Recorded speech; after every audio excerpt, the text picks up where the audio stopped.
2026, isang napakagandang year, lalo na sa mga basketball fans at mga Filipino. Paano ba naman kasi sa history ng ating bansa at sa obsession natin sa basketball, ngayon lang tayo nagkaroon ng kababayan na nanalo ng finals sa Professional League or NBA. Wow naman! Wala nang iba kundi ang pride ng ating bansa na si Jordan Clarkson, ang Filipino-American basketball player na kasalukuyang naglalaro ngayon sa New York Knicks ay nanalo ng championship laban sa San Antonio Spurs.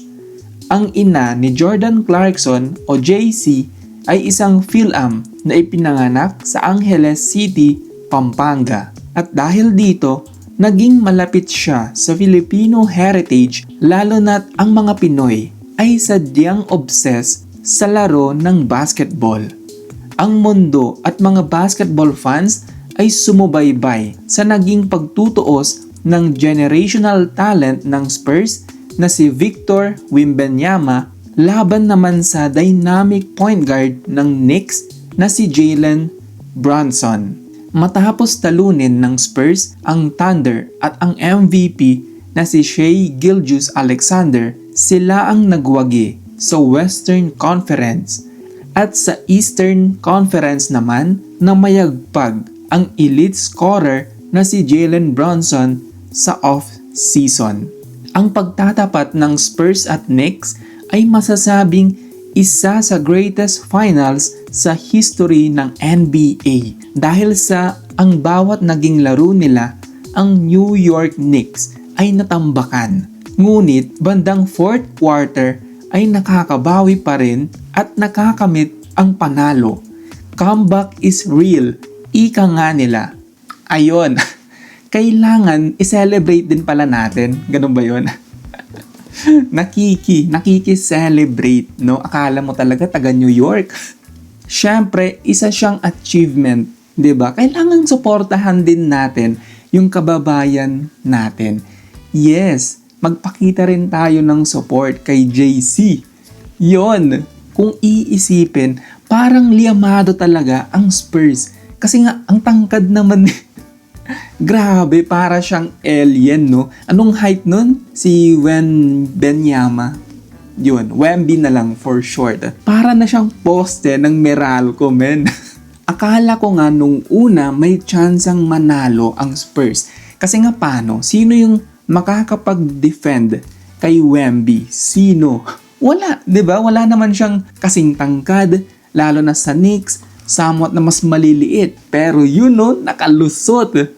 Diba? Tulad na lamang noong Game 4 na ang lamang ng Spurs ay umabot na sa 29 points at isa siguro ito sa naging dahilan kung bakit sila naging kampante. Akalain mong unti-unti ito ay hinabol ng Knicks at nakuha ang panalo sa score na 106-107.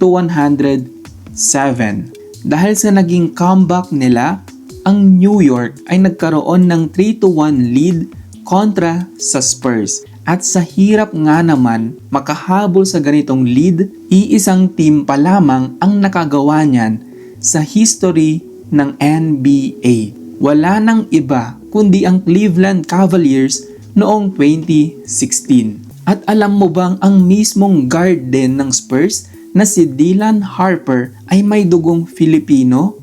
Ang 20 years old Phil-Am ay nagpakitang gilas sa series na ito. Ngunit ang kanyang 25 points noong Game 5 ay hindi naging sapat upang makabalik sila sa series na ito. Syempre, hindi na nga bago sa atin si Jordan Clarkson dahil dati pa lamang niya inirerepresenta ang Pilipinas sa FIBA World Cup. Ang kanyang pagpapakita ng kanyang angking galing sa Gilas Pilipinas ay nagbunga ng pagkahanga at suporta sa ating bansa.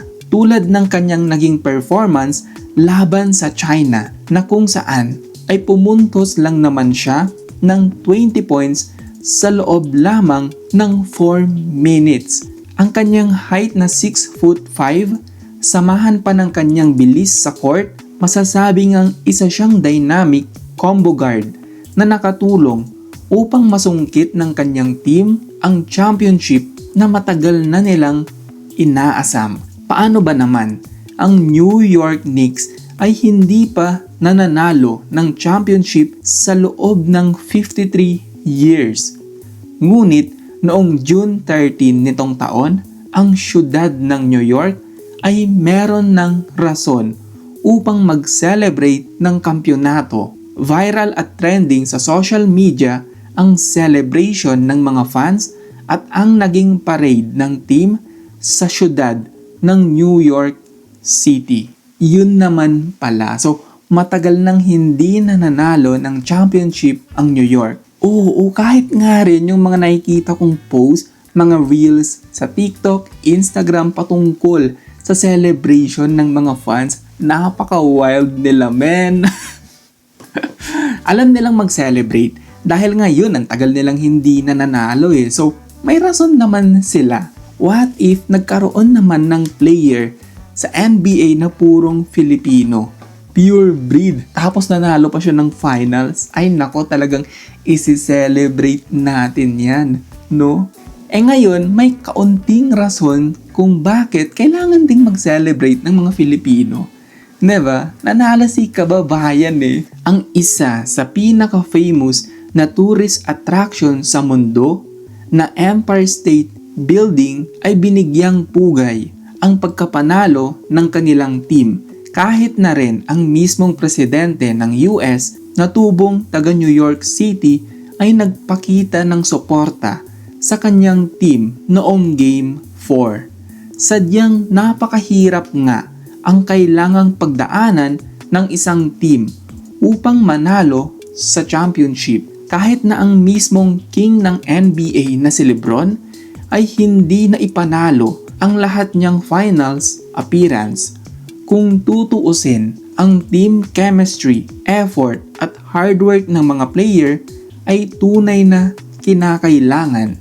Sa history ng NBA, 1 in 10 players lamang ang nananalo ng kampyonato. Ultimo mga great players at scorers ay hindi nakarating sa entablado ng finals, tulad na lamang ni Carmelo Anthony na isang native New Yorker.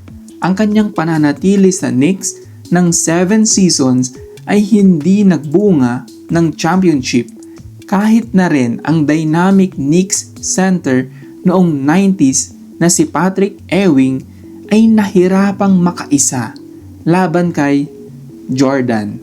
Kung kaya't masasabing ang napaka-competitive ng mga teams at players sa NBA. Carmelo Anthony, men, napakagaling na scorer. Yes, kahit sina LeBron, Kobe, hindi siya kayang bantayan, no? Ang pagkahumaling nga ng mga Filipino sa basketball ay hindi maitatanggi. Mapaano pa man ang panahon, mainit man o bumabaha, ang ating passion at pagmamahal sa laro ay tiyak na maipagmamalaki na kung minsan kahit na wala namang pustahan o premyo, tayo ay tila ba handang makipagpatayan para lang sa panalo. Mapabata, matanda, babae o lalaki ay pwedeng laruin ang sports na ito, kung kaya't napakadami nga naman ang nahuhumaling sa basketball. Mula pa sa kanyang naging rookie season sa Los Angeles Lakers, ang kanyang hard work at dedication sa court ay kitang-kita. Siyempre, sino ba naman ang hindi magiging proud na maging teammate at maging mentor ang Black Mamba o si Kobe Bryant? At sa naging panalo nila sa finals, inalala ni Clarkson si Kobe sa pamamagitan ng pag-post nito ng litrato kasama ng yumaong legend ng Lakers sa kanyang Instagram story. It's time to celebrate, ika nga nila. Mapa New Yorker ka man o Filipino, basta't isa kang fan ng basketball at tunay na humahanga sa laro, ang bawat kampyonato ay isang malaking karangalan sa lahat. Imagine kung purong Filipino na talaga yung sumali sa NBA tapos nanalo ng NBA Finals, no? Like, wow! Obviously, dati pa lamang hindi na bago si Clarkson. Naglalaro na siya sa FIBA, sa Gilas Pilipinas. So, etong panalo nilang to, hindi man siya yung MVP, hindi man siya yung star player ng kanilang team, kailangan pa rin nating magpakita ng suporta. Kasi nga, kababayan natin. Hindi ba? Pero sana magkaroon din yung pure breed na Filipino, no, sa NBA. Tapos, nanalo pa talaga ng championship. Men, ang pagkakaroon ng sports ay tunay ngang napaka-importante. Lalo na sa panahon ngayon na halos lahat ng tao ay tila ba nakatutok na lang sa kanilang mga gadgets. Sana ay magkaroon pa rin tayo ng hobbies na pwedeng makapagbigay sa atin ng magandang exercise at libangan. Sa New York Knicks at syempre sa ating kababayang si Jordan Clarkson at Dylan Harper, sumasaludo ang basketball world sa inyong naging achievement. Napakagandang ending naman yan, men! So, una, hindi madaling makapasok sa NBA. Pangalawa, mas mahirap ang manalo sa finals. So, kailangan i-appreciate natin kasi nga hindi madali yung kailangan nilang pagdaanan, ang daming heartbreaks, 'di ba? Imagine natalo ka. Sa Spurs, napakagaling na team. Obviously, may lamang ang New York, mas naalagaan nila yung puntos nila, hindi sila nagpatalo, and syempre andun din yung hard work and dedication ng mga players. Pero in the end, I think panalo pa rin tayo, mga viewers and tunay na sumusuporta sa sports ng basketball.